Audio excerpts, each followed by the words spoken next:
اعوذ باللہ من الشیطان الرجیم بسم اللہ الرحمن الرحیم الحمد لأہلہ والصلاة علی اہلہ واللعنۃ الدائمۃ علی اعدائہم اجمعین اما بعد فقد قال امیر المؤمنین علیہ السلام صدر العاقل صندوق سرہ والبشاشۃ حبالۃ المودۃ والاحتمال قبر العیوب۔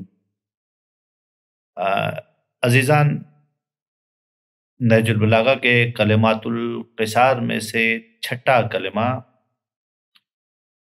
اس میں بھی امیر المومنین علیہ السلام کی تین الگ الگ موضوعات کو جمع کیا گیا ہے۔ پہلی بات یہ ہے کہ صدر العاقل صندوق سرہ، عاقل کا سینہ اس کے اسرار کا صندوق ہوتا ہے۔ یہاں پر امیر المومنین علیہ السلام نے بالکل واضح طور پر یہ بات بتائی ہے کہ عقل مند انسان، چاہے اس کا کسی دین سے تعلق ہو، اگر وہ عقل مند ہے تو وہ اپنے اسرار کو، اپنے رازوں کو اپنی مرضی کے بغیر نہیں کھولتا۔ تشبیہ دی ہے، اس کا سینہ صندوق ہے، اور صندوق کی خوبی یہ ہوتی ہے کہ صندوق میں جب چیزیں چھپائی جاتی ہیں تو ان سے نکالنے کے لیے انسان اہتمام کرتا ہے۔ یعنی کیا مطلب ہے اہتمام کرتا ہے؟ کہ مثال کے طور پر میں نے ایک صندوق میں کوئی قیمتی چیز رکھی ہے تو سنبھال کے رکھی ہے، تو جب مجھے مطلوب ہوگی، جب میں اہمیت دوں گا کہ ہاں اب یہ چیز نکلنی چاہیے وہاں سے، تو پھر جا کر میں اہتمام کروں گا، اس صندوق تک جاؤں گا، اس کی چابی سے تالا کھولوں گا، صندوق کھولوں گا، اسے نکالوں گا، اور پھر جناب علی جو ہے وہ اسے جہاں استعمال کرنا ہے استعمال کروں گا۔ ایسا نہیں ہوتا کہ صندوق سے چیزیں بلا اختیار نکل جائیں۔ اب یہ تشبیہ اور کنایہ آپ دیکھیے کہ جو اسرار ہیں ہمارے، جو ہماری زندگی سے تعلق رکھتا ہے، جو ہماری شخصیت سے تعلق رکھتے ہیں، جو ہمارے ریلیشنز اور تعلقات سے جن کا ربط ہے، یہ چیزیں جو ہمارے پاس ہیں، یہ سب ہماری قیمتی چیزیں ہیں، اور یہ چیزیں حقیقت میں ہمارے سینے میں ہیں، ہمارے دل میں ہیں۔ تو امیر فرما رہے ہیں کہ تمہارے سینے کو تمہارے اسرار کا صندوق ہونا چاہیے، اور ان سے جو چیزیں نکلیں تو بلا اختیار نہ نکلیں، بلکہ اس وقت نکلے جب تم نکالنا چاہو۔ یہ عقل کی علامت ہے، اور اس طریقے سے محفوظ رہنی چاہیے کہ لوگوں کو اس کے بارے میں اشارہ اور کنایہ بھی نہیں پتا چلے، لوگ آپ کی باتوں سے آپ کے درون کا فیصلہ نہ کر سکیں۔ یہ عاقل کی علامت ہے کہ اپنی باتوں کو اپنے اندر چھپا کر کے رکھو، اور مکمل طور پر چھپا کر کے رکھو۔ دوسری جو موضوع اس کلمے میں ذکر ہوا ہے وہ ہے البشاشۃ حبالۃ المودہ۔ بشاشت یوں سمجھ لیجئے کہ خوش روئی، خندہ پیشانی، جو ہم کہتے ہیں نا بڑے حشاش بشاش نظر آ رہے ہیں، خوش و خرم نظر آ رہے ہیں، یہ جو بشاشت ہے، اس بشاشت کو آسان ترجمہ کہہ سکتے ہیں خوش روئی یا خندہ پیشانی۔ یہ جو کیفیت ہے، کہتے ہیں کہ یہ محبت کا پھندہ ہے۔ اب حبالہ کا ترجمہ یوں کہوں کہ جس طریقے سے ہم فرض کیجئے کہ کسی صحرا میں کسی جانور کو ہم شکار کرنا چاہتے ہیں تو اس کے لیے ٹریپ لگا کے رکھتے ہیں۔ وہ ٹریپ جب لگاتے ہیں تو اس کے اندر جناب علی اس جانور کو گھیرنے کے لیے کوئی اس کی مطلوبہ شے بھی لگائی گئی ہے۔ مثال کے طور پر چوہا پکڑنا ہے تو پنیر لگا رکھا ہے، یا آپ نے پرندے پکڑے ہیں تو اسی ٹریپ کے آس پاس میں آپ نے کیا کر کے رکھا ہے، دانے رکھے ہوئے ہیں، حبوبات رکھے ہوئے ہیں، پانی موجود ہے۔ اب جانور، وہ پرندہ ٹریپ میں پھنسنے کے لیے نہیں آتا کبھی بھی، وہ آتا ہے اپنے ان چیزوں کے پیچھے جس کی اسے ضرورت ہے، مثلا دانا چاہیے، پنیر چاہیے، یا دوسری چیزیں ہیں۔ اب شکاری شکار کرنے کے لیے اس نے یہ چیزیں ڈال رکھی ہیں، تو نتیجہ کیا ہوتا ہے کہ وہ جانور، وہ پرندہ اس ٹریپ میں پھنس جاتا ہے۔ امیر المومنین علی ابن ابی طالب علیہ السلام نے اس کلمے میں یہی بات ہمارے سامنے پیش کی ہے کہ جو تمہاری خندہ روئی ہے، تمہاری جناب علی خوشروئی ہے، چہرے کی جو ہے وہ حشاش ہونا اور چہرے کا بشاش ہونا، یہ جو چیز ہے یہ حقیقت میں محبت کا پھندا ہے۔ یعنی کیا مطلب؟ اگر کسی سے چاہتے ہو کہ تم سے وہ محبت کرے تو اس کے لیے کچھ چارہ آپ کو لگانا پڑے گا، جس طریقے سے اس ٹریپ میں پھنسانے کے لیے چارہ لگانا پڑتا ہے، تو یہاں پر بھی کچھ چارہ لگانا پڑے گا۔ تو تمہارے چہرے کی خندہ روئی، تمہارے چہرے کی شادابی اور تمہارے چہرے کی جناب خوش روئی، یہ حقیقت میں محبت کا وہ جس کو کہیں چارہ ہے، جس کی وجہ سے سامنے والا تمہاری محبت میں گرفتار ہوتا ہے۔ یہ یعنی کیا مطلب ہے؟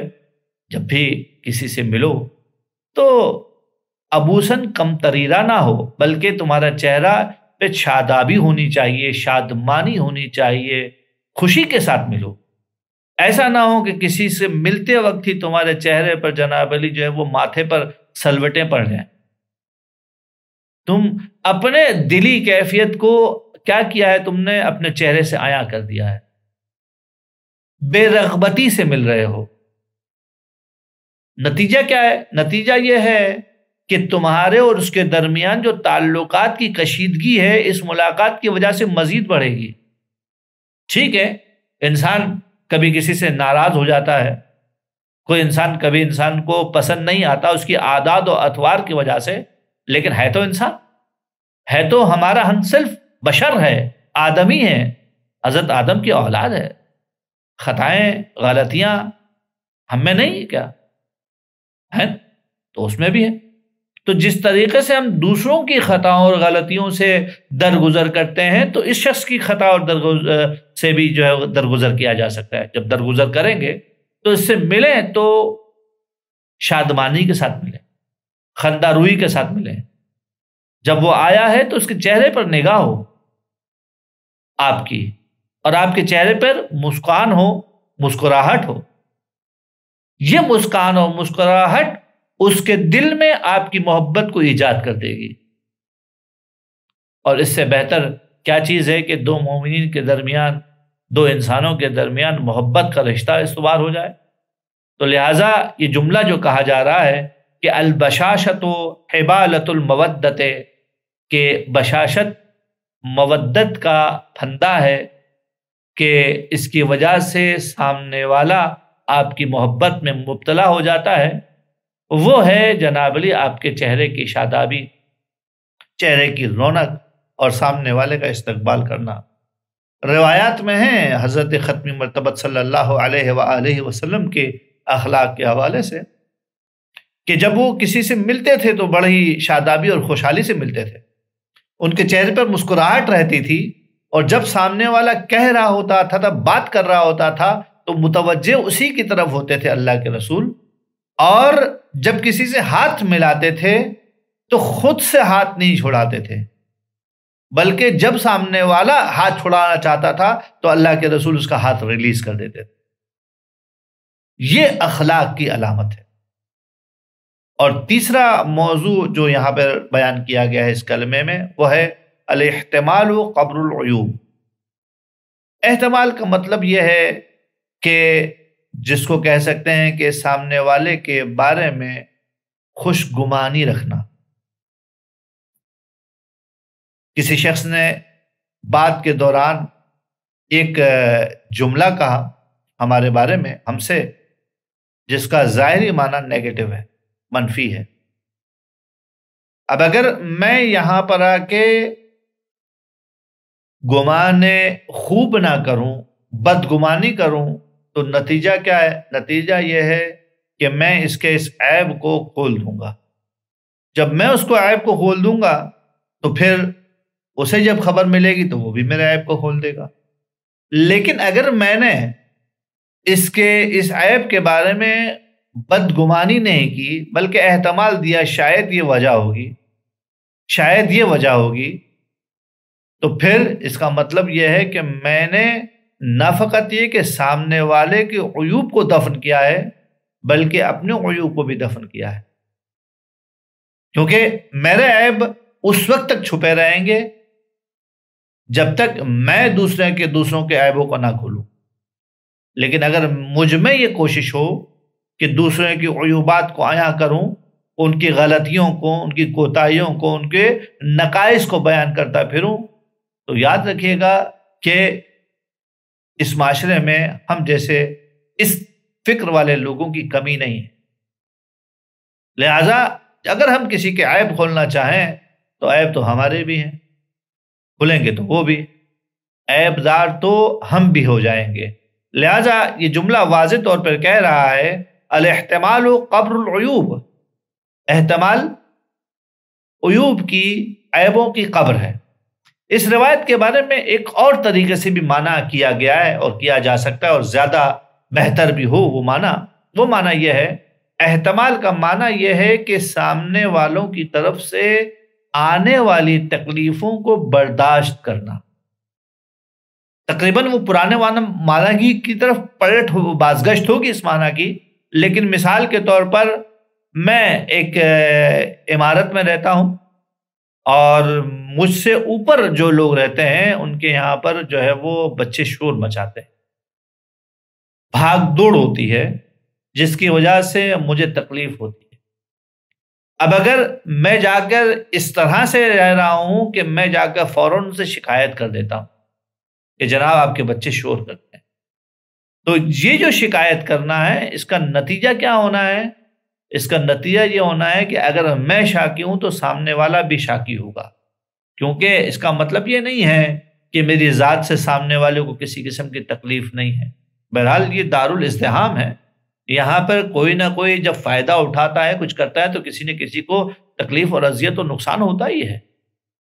تو یہاں پر آ کے اگر میں نے اپنے پڑوسی کے اس تکلیف دہ عمل کو برداشت کیا ہے تو اس کا نتیجہ یہ ہے کہ میرے عیوب چھپے رہیں گے، کیونکہ جب میں ایک ہی شکایت بار بار اس کے بعد شاکی ہو کے پہنچ جاؤں گا تو وہ بھی پلٹ کر کہے گا، انسان ہے، کہ جناب آپ بھی تو یہ کرتے ہیں۔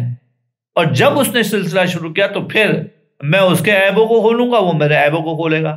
لیکن اگر پہلے مرحلے میں ہی میں نے اس تکلیف کو برداشت کر لیا ہوتا، تحمل کر لیا ہوتا، تو یہ تحمل حقیقت میں ہم دونوں کے عیوبات کو چھپانے کے لیے کافی ہے، اور یہی تحمل حقیقت میں ہمارے عیوبات کی قبر بن جائے گا اور ہمارے عیوبات اسی میں چھپے رہ جائیں گے۔ وصلی اللہ علی سیدنا و مولانا ابی القاسم محمد۔